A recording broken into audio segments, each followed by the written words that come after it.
ఏ నిమిషానికి అని పాట వినపడుతుంది నాకు. ఏమి జరుగునో ఎవరు హించెదరు. నిజంగానే ఏం జరుగుతుంది మనకు తెలీదు. పాట నిజంగానే పాడాడు పాపం. ఆ పాట నిజమే నేనే ఒప్పుకుంటా. దానికి 100 మార్కులు నేనే ఎత్తా.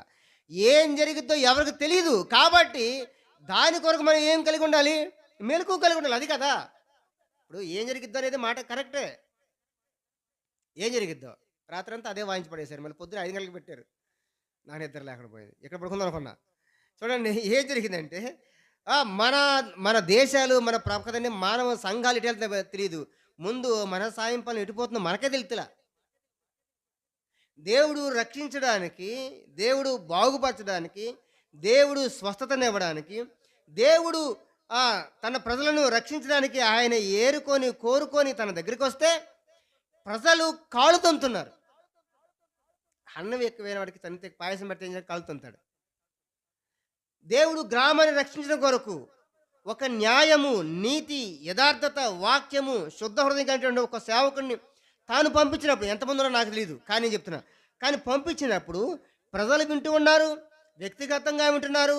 ఇళ్ళకొచ్చినప్పుడు నేను చెప్తూనే ఉన్నాను. కానీ తృణీకరించిన వారు వారి జీవితాలు పోగొట్టుకున్నారు.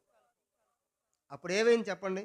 దేవుడు వారి పలుపు తాళ్ళను తెంపేసి వంగిపోయిన వారి నడలను దేవుడు పైకి లేవనెత్తితే మరలా వెళ్ళిపోతుంది. ఏం చెప్పాడు? ఒకవేళ మీరు గ్రహించకపోతే మీ పాపం బట్టి మిమ్మల్ని నేను శిక్షిస్తాను.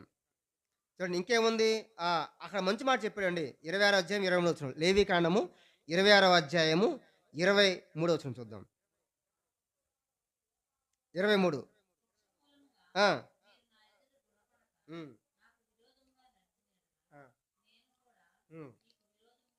అబ్బా! ఆ మాట మీరు చూసారా? అర్థం చేసుకోండి.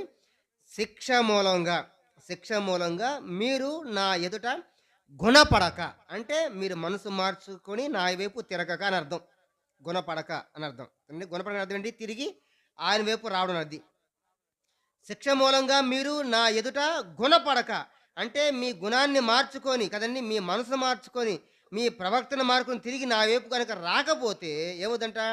నాకు విరోధంగా నడిచిన యెడల నేను కూడా మీకు విరోధముగా నడిచేదను. మీ పాపమును బట్టి ఇక ఏడంతలుగా మిమ్మలను దండించిన అని అన్నీ మాట్లాడుకుంటూ 26వ వచనంలో ఏం చెప్పాడు?